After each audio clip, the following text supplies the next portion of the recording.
Subphylum जन्मः, जन्म मेरा सफल हो गया है। बोलो जय श्री राम। बोले एक समय की बात थी, क्या ब्रह्मा जी ने सृष्टि करी और ब्रह्मा जी ने एक सुंदर कन्या को जन्म दिया। दुनिया में कोई ऐसी सुंदर कन्या आज तक पैदा नहीं हुई थी और उसका नाम रखा संध्या। कितनी सुंदर थी वो, तो लिखा है न तादृशी देवलोके न मर्त्ये न रसातले कालत्रयेऽपि वै नारी संपूर्ण गुणशालिनी। न तादृशी देवलोके, देवलोक में स्वर्ग में भी ऐसी सुंदरी आज तक कोई पैदा नहीं हुई थी। श्लोकों पे ध्यान दे। न मर्त्यलोके न रसातले, ना ही मृत्युलोक में पैदा हुई, ना ही रसातल में पैदा हुई ऐसी नारी ब्रह्मा जी ने प्रकट करती। संपूर्ण गुण शालिनी, सुंदर गुणों वाली ऐसी कन्या को प्रकट करके उसका नाम रखा संध्या। और उसके बाद ब्रह्मा जी ने एक पुरुष को प्रकट किया। उस पुरुष की भी जो आयु थी वो 16 साल की थी और कन्या की भी जो आयु थी वो भी 16 साल की थी। और पुरुष का नाम रख दिया कामदेव। और कामदेव के लिए कहा तुम्हारा नाम हम कामदेव रख रहे हैं। और उसको ब्रह्मा जी ने 5 बाण दे दिए कामदेव को। कौन कौन से? हर्षणम रोचनाख्यम च मोहनम शोषणम तथा मारणम चेति प्रोक्तानि मुनिर्मोहाकरण्यपि। कामदेव के 5 बाण होते हैं। बोलो जय श्री राम। पहला बाण कामदेव का है हर्षणम। आप किसी को देख करके हर्षित हुए, रोमांचित हुए, हर्षित हुए, ये है हर्षण। दूसरा है रोचन, आप किसी को देख करके रोमांचित हुए। तीसरा है मोहन, आप किसी को देख करके मोहित हुए। शोषण, 3 बाण तो है प्रेम के, लेकिन जो चौथा बाण है वो है शोषण। कभी कभी ये भी होता है कि जो लोग प्रेम करने वाले होते हैं ना, उनको गालियां भी खूब पड़ती है। तो प्रेम में कभी कभी गालियां भी खानी पड़ती है। सुन रहे? और 5वां बाण है मारण। कुछ लोग ऐसे होते हैं जो अपने प्रेमी के लिए अपने प्राणों को ही त्याग देते हैं। बोलो जय श्री राम। ऐसे प्रेमी कौन हुए? बोले राम की जो पिताजी हैं दशरथ जी, वो हुए।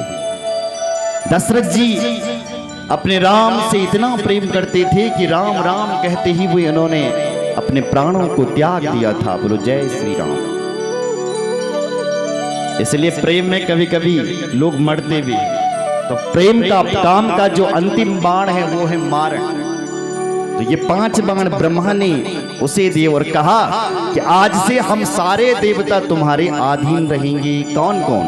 बोले अहम वा वासुदेवोर्वा स्थाणुर्वा पुरुषोत्तमा भविष्यामस्तव वंशी यमन्नी प्राण धारका। अहम बा, मैं ब्रह्मा भी बेटा तेरे अधीन रहूंगा। वासुदेवोर्वा, भगवान वासुदेव भी तुम्हारे अधीन रहेंगे। जाओ, सब पर तुम्हारा ही प्रभाव चलेगा। जैसे ही ब्रह्मा जी ने अपने पुत्र को ये 5 बाण दिए, तो ब्रह्मा के पुत्र ने, कामदेव ने वो बाण सबसे पहले अपने पिताजी पर ही चलाए। अपने पिताजी पर बाण चलाए तो ब्रह्मा जी ही अपनी बेटी को देख करके घायल हो गए। इतने में ब्रह्मा का जो बेटा था, कौन? धर्म, वो महादेव का ध्यान करने लगा और कहने लगा हे महादेव, रक्ष रक्ष महादेवा पापानां दुस्तरादिता मत पितायं तथा मे चे मे भ्रातरा पाप बुद्धयः देखो देखो हे महादेव, इनकी रक्षा करो, रक्षा करो, रक्षा करो। मेरे पिताजी देखो काम के अधीन हो गए हैं, अधीन हो गए हैं। ये जब धर्म ने जब ये कहा कि देखो इस ब्रह्मा को, देखो देखो ये तो काम के अधीन हो गया है, तो तुरंत उसी समय भगवान शंकर प्रकट हो गए। बोल शंकर भगवान की जय। और ब्रह्मा को शंकर बाबा ने कहा, हे ब्रह्मा, तुझे लज्जा नहीं है, तुझे शर्म नहीं है कि तू अपनी बेटी पर ही मोहित हो गया। ए ब्रह्मा, तुझे पता होना चाहिए क्या, यथा माता च भगिनी भ्रातृपत्नी तथा सुता एता कुतिष्ठया दृष्ट्वा न कदापि विवंचिता। 5 लोगों पर हमें सुंदर दृष्टि से, दृष्टवा मतलब देखना चाहिए। बोलो जय श्री राम। यथा माता, माता को, भगनी को, भ्रातृपत्नी भाई की पत्नी को, यदि बड़े भाई की पत्नी है तो उसको माँ के तुल्य देखो, और यदि छोटे भाई की पत्नी है तो वो उसको अपनी बेटी के तुल्य देखो या अपनी बहन के तुल्य देखो। और 5वीं नंबर की है सुता, यानी बेटी। ए ब्रह्मा, तुझे शर्म नहीं आ रही है? बेटी को पवित्र नजर से देखना चाहिए और तू इन पर कुदृष्टि डाल रहा है। ए ब्रह्मा, धिक्कार है तेरे लिए, धिक्कार है, धिक्कार है, धिक्कार है। ऐसा कौन कह रहा है? हमारे महादेव कह रहे हैं। धिक्तम श्रुतम तदा तस्या यस्याकांतम मनोहरत धैर्यदा कृष्ण लोल्येषु मंजयात्यपि मानसम। धिक्कार है ब्रह्मा तेरे लिए, धिक्कार है, धिक्कार है। बोलो जय श्री राम। ब्रह्मा लज्जित हुआ और शिवजी ने जब ऐसा कहा तो ब्रह्मा जी को पसीना आया और उसी पसीने से ही पितर देवता प्रकट हो गए। बोलो पितर देव भगवान की जय। ब्रह्मा ने कहा कि ए बेटा, बाबा शंकर मुझे माफ कर दो, मेरी जो ये बुद्धि खराब हुई है अपने बेटे के कारण हुई है। मैंने अपने बेटे को ये जो 5 बाण दिए हैं ना, इसने मेरे ऊपर ही चला लिया। बोलो जय श्री राम। मैंने ही इसको 5 बाण दिए और इसने मुझे ही, मेरे पे ही चला लिया। स्थिति ऐसी हुई कि जन कोई गाँव को आदमी ना अपने बेटन या फौजी बहुत रंदा ये गाँव में, तो जन कोई अपने बेटे को बंदूक चलाना सिखाया। बोले बेटा बंदूक ऐसी चलाते हैं, और बेटे ने बंदूक चलानी सीख ली। और जैसे ही बेटे के हाथ पर बंदूक आई और बेटे ने सबसे पहले पिताजी को ही निशाना बना दिया। बोले पिताजी देखते हैं जरा निशाना कैसा लगता है, और अपने पिताजी को ही ठोक दिया। ऐसे हुआ। ब्रह्मा जी ने बाण दिए, उसने अपने पिताजी पर ही ठोक दी वो बाण। ब्रह्मा जी कहते हैं बेटा, वैसे तो मैं तुझे नष्ट कर सकता हूं, पर शास्त्र कहता है, नीति कहती है कि अपने हाथों से लगाया हुआ यदि विषैला कोई पेड़ भी होता है उसको सज्जन पुरुष अपने हाथों से नहीं काटता है। क्यों? क्योंकि उसने वो खुद लगाया है। उसी प्रकार मैंने तुझे खुद प्रकट किया है, तू मेरा बेटा है, मैं तुझे नष्ट नहीं कर सकता। कोई विषैला पेड़ भी अपने हाथों से नहीं काट सकता है तो मैं भी तुझे नष्ट नहीं कर सकता। वैसे तो मैं तुझे अभी ही भस्म कर दिया। ब्रह्मा जी लज्जित होकर के वहां से चले गए ऋषियों। पर ब्रह्मा जी की जो बेटी थी उसको बड़ा दुख हुआ। वो कहती है धिक्कार है मेरे जीवन के लिए कि मेरे पिताजी ही मुझ पर मोहित हो गए। धिक्कार है, धिक्कार है। मैं इस शरीर को धारण नहीं करूंगी। कौन कह रही है? संध्या कह रही है।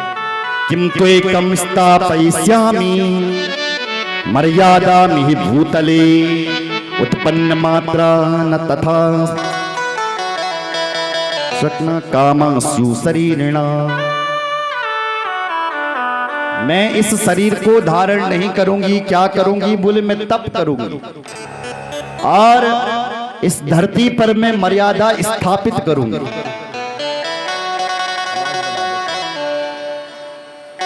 बोलो जय श्री राम।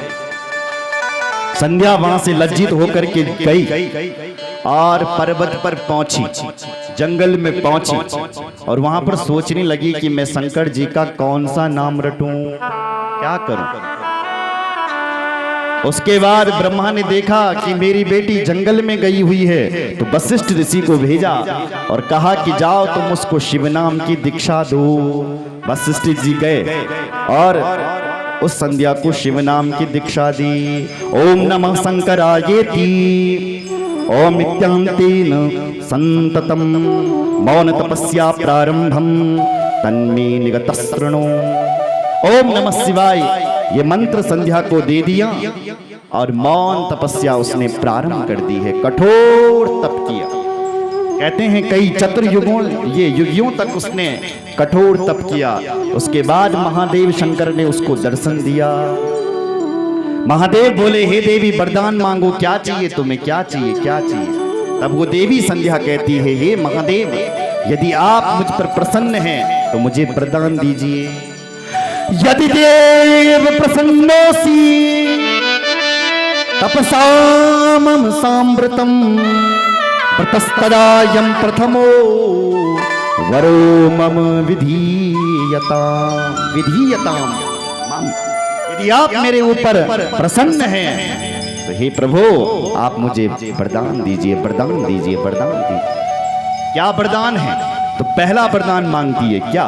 उत्पन्न मात्रा देवी सा प्राणिनोस्मि नवस्थले न भवन्तु समीनेवा सकामा संभवन्तु वै। वाह। हे प्रभु उत्पन्न मात्रा देवी सा, जब संसार में व्यक्ति उत्पन्न हो, संसार में जब किसी का जन्म हो तो उसके अंदर काम भावना ना उत्पन्न हो। पहले के जमाना ना बड़ी इधर देखा, पुराना जमाना, पुराना क्या कई युगों में जब प्रकट होते थे ना, जब सृष्टि होती थी तो 16 साल के ही प्रकट होते थे और उनके अंदर काम क्रोध मोह पहले ही प्रकट हो जाता था। इसलिए ये संध्या कह रही है कि अब कोई 16 साल का प्रकट ना हो। महादेव आप कुछ ऐसा वरदान दीजिए। ठीक है, दूसरा वरदान दीजिए कि मेरी जैसी पतिव्रता स्त्री इस दुनिया में कोई ना हो। तीसरा वरदान दीजिए महादेव कि यदि मेरा अगला जन्म हो, यदि मैं स्त्री बनूं तो मेरी जैसी पतिव्रता कोई ना हो, और जो यदि मुझे गलत नजर से देखें वो नपुंसक हो जाए। 4 वरदान मांगे। महादेव प्रसन्न हुए और महादेव ने कहा हे बेटी संध्या मैं तुमसे बड़ा प्रसन्न हूं, जाओ मैं तुम्हें वरदान देता हूं कि आज के बाद जन्म होते ही किसी भी प्राणी के अंदर, मनुष्य के अंदर काम भावना नहीं जागेगी। इसलिए मैं प्राणियों की जो, मनुष्यों की जो अवस्था है वो 4 भागों में बांट देता हूं।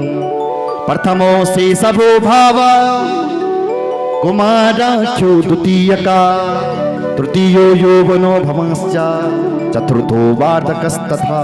प्रथमो शैशवो भावा, व्यक्ति को जब संसार में जन्म के भूलबल तो जो दुनिया का लोग ना ये तैने शैशव भाव से देखेंगे, शैव भाव से देखेंगे, बाल भाव से देखेंगे।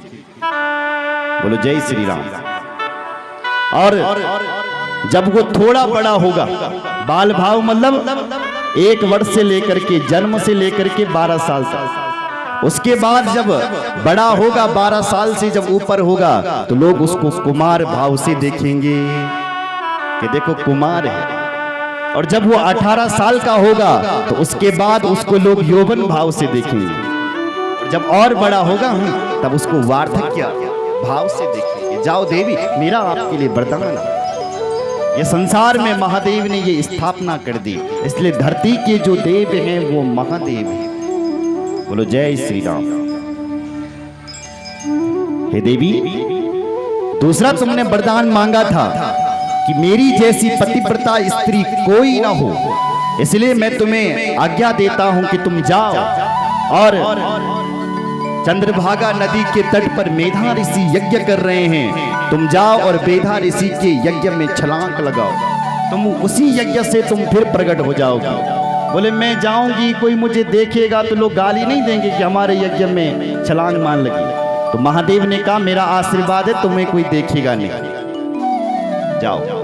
और तीसरा वरदान दिया कि जाओ तुम्हारे ऊपर कोई, तुम्हारी जैसी स्त्री कोई दुनिया में पतिव्रता भी नहीं होगी। इसलिए पतिव्रताओं में यदि दुनिया में यदि कोई है तो वो माता अरुंधति है, कि उसका दूसरा जन्म अरुंधति के रूप में हुआ था। बोलो जय श्री राम।